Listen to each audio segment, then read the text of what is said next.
In this land of modernity and tradition lies a story of legend, a story of resilience, of heroes facing impossible odds, of moments that became written in history. Here is the legend that announces world champions. For those that dare become legendary. This is the 72nd Macau Grand Prix.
Attention in pit lane.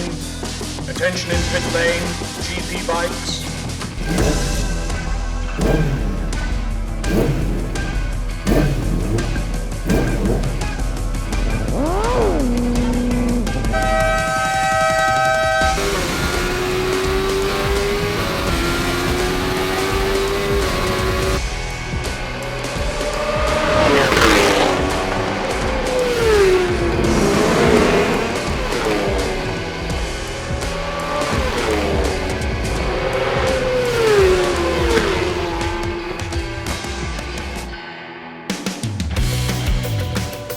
So it's the last great road race of the year, the Macau Motorcycle Grand Prix.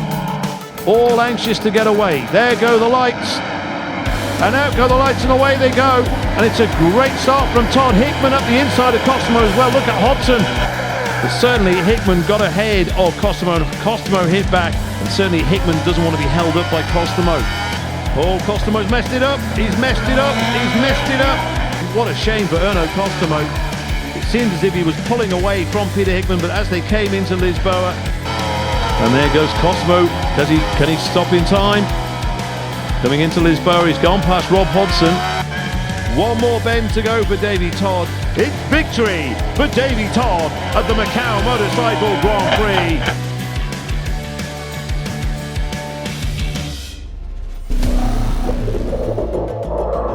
I've seen a lot of Formula One drivers come through Macau in their careers, Charles Leclerc and Lando Norris. Dreaming of racing in the Macau Grand Prix since I was a child. I came here to, I guess, show myself to the world and show my potential and talent. Well, I'm hoping to be fighting at the front and fighting for the top three. If you get the chance to race in Macau, you take it because it's, it might be once in a lifetime.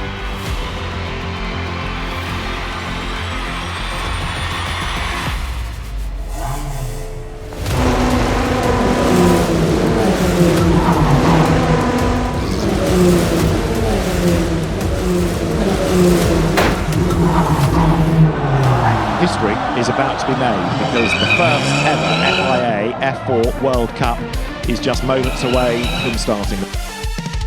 We go racing, and a good getaway is made by Olivieri. A good start also by Jules Roussel to get up the inside line. Fast right-hander Mandarin. The blue car of Ryan Coretti comes to the outside. Roussel takes the lead. French Championship rival Coretti goes second. Bounce on his fourth driver in the background. Simon Zhang is off the road. He's taken number 17 with him as well. Coretti right on the back of Jules Roussel, and rather cheekily having a look on the inside. We have a move for the lead. Coretti to the inside line. Nicely done. He goes through. Ryan Coretti leads the F4 World Cup.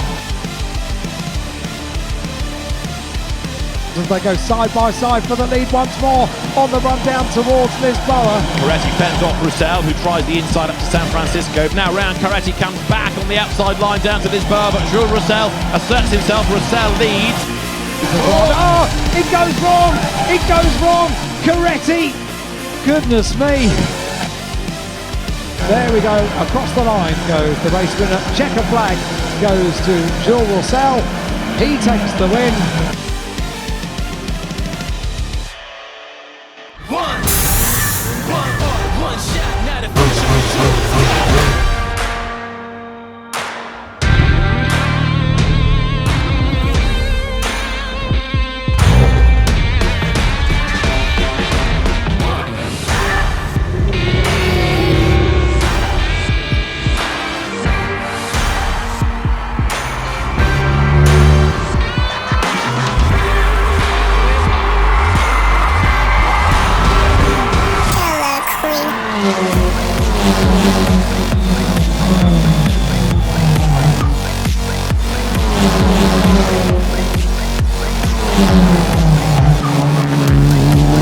Welcome everybody to the fabled gear circuit. It is round 19 of 20 within the Kumho FIA TCR World Tour. This is race 1 of 2 for a gear race. Let's go! Out they go, we're racing here on the gear streets of Macau. And let's have a look who's got the better of the start from the front row of the grid, because from the second row of the grid, very, very keen to get a place up at the start of the race is Ted Bjork, second in the championship. Fiore already has a look on the inside of Donna Maria. It ain't going to work, but what he's also trying to do is unsettle the Spanish driver to hope that he makes a mistake that opens the door a little bit. In the 174 car, Urrutia in 112 on the outside into the right-hander. The nudge between the two of them beautifully slid around the corner and avoided the barriers on the outside. Race 1 of the weekend is going to be won by Nestor Girolami.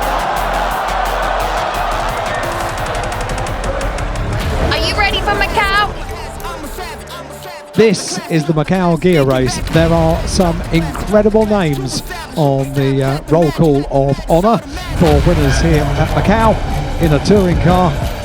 You know what? It's rather nice if you can add your name to that roll call as well.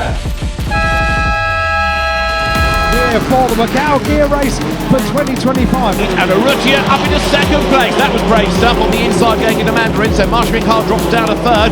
Mikael Ashkina was to the inside line, but he's now been crowded. And Ashkina tries to go around the outside for third. Breathe in, everybody. Do they all make it? So far, so good. So Josh Buchan it is who leads. A little bit wider maybe, coming off that part of the circuit. But now the toe does kick in, and Urrutia goes for it on the outside line then. So the bright blue Link & Co is going to be ahead, but Buchan breaks late. Neither want to give way. But as Buchan defends, it is their contact. Certainly Buchan gets sideways. Ashkina to the outside of Urrutia. There's contact between those two as well. Urrutia is still second, and up the inside for third, I reckon, has gone Marsh Winkar. Urrutia's got damage, he's going backwards. So Mark got past him, Ashkina got through as well. So the big winner out of it is Marsh Winkar, because he's up into second place, look. So it's still a Link & Co second. Guerrieri lines up to have a go. Here they come, down to the braking zone. It is still now Ted Bjork, in fact, up into third place. He's gone through. Guerrieri fourth, and that's because Ashkina's got a problem and a slow right down, that's for sure. Over the line, Buchan right up against the wall. 1 lap to go. Marsh Winkar going to be able to dish up as they go down towards Lisboa. He's determined, how determined he is. He pulls out to the left-hand side. He'll be on the outside line. Josh Buchan, keep it neat, keep it tidy. My goodness. Because 1 corner to go. Josh Buchan then, first time at Macau, he's going to win the gear race. He's going to win it under huge pressure, race long. Josh Buchan wins it. Mark Chinquois is second. And Jan Erlache, arriving here in the World Tour, is a champion at Macau.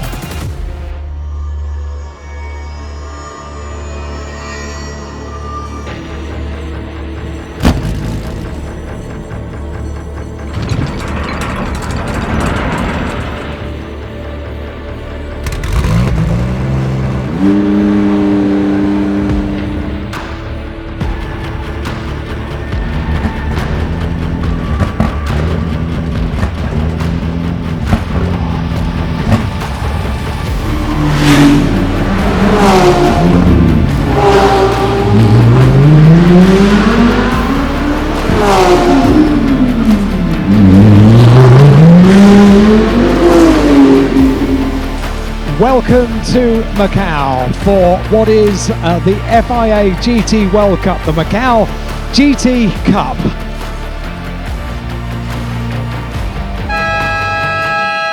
The Macau GT Cup is go. Cuoco makes an absolute rocket ship at the start to lead down towards Reservoir back.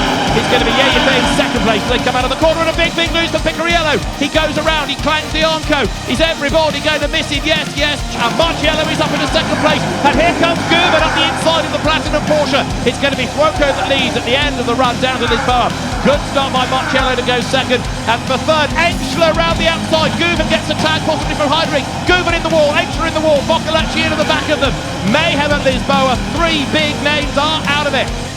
Green flag, things get back underway. Marciello is quicker by 3 tenths in sector 1 in close on Cuoco. That's Vanthor getting ahead of Danger. Vanthor going straight on. Is he going to make the corner? He is, but only just Lawrence Vanthor. And Sheldon Vanderlinde is looking to make up the place as a look down on the inside and makes the place up in that first sector once again in sector 1 for the BMW. Goethe does move across and Mortara wasn't fully alongside, but he's ahead now, so up into 10th place goes Eduardo Mortara. So he gets to the hairpin, and it shuts off. Look, the dash completely disappears. That was a failure. So the car had switched itself off and therefore there was no braking capability, and on he goes. So too is it super to see the Ferrari, because Antonio Fuoco in that car, the 50 Ferrari, has been superb this weekend.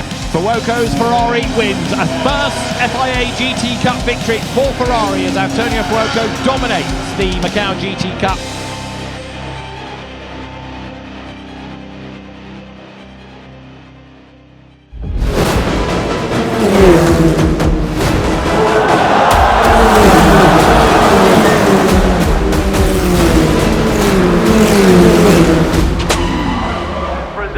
But what about Macau? Do you like the circuit? I think it's a very challenging circuit. I believe this track is fundamental because it teaches you a lot. The race itself is pretty much an entrance to a big motor racing world. The names are just incredible, you know, to be a part of that list one day is a dream. I think it's a good opportunity to show ourselves. If you're able to be quick here in Macau, it means that you can be quick everywhere. It shows the skill that you have, and it's what separates the greats from the good.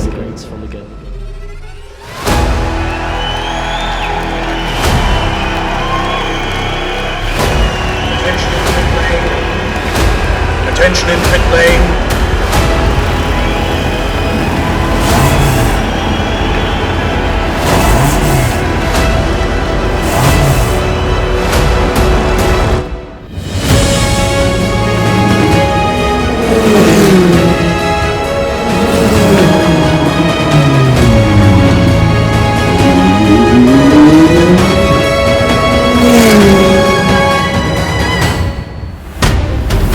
For the 72nd running, all eyes are on Macau for this year's Grand Prix. It is not only the next chapter in a quite amazing story from how this began as a road sports race for local drivers to a fully fledged international single-seater race, but it is also the FIA FR World Cup.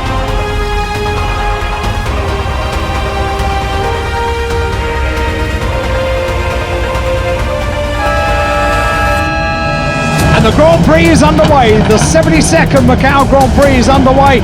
Freddie Slater gets a good start already, squeezing Mary Boyer, who gets a good start as well. But it's Boyer that's got just a nose in front.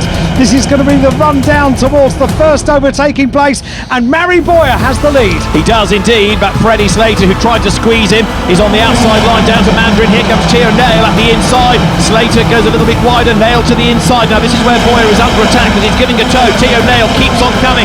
Side by side they run down towards Lisboa. Nail has to give way. Slater thinks about the outside line, down to the braking zone. Hold your breath. Do they all get through for the first time? Slater second. You look back from the leader's car.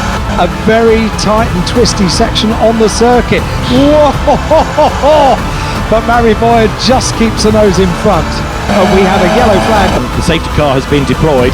It's going to take a lap or two to clear up those 4 damaged cars. So green flag is being waved and we are racing once again for the 72nd Macau Grand Prix. Mary Boyer, it is that leads.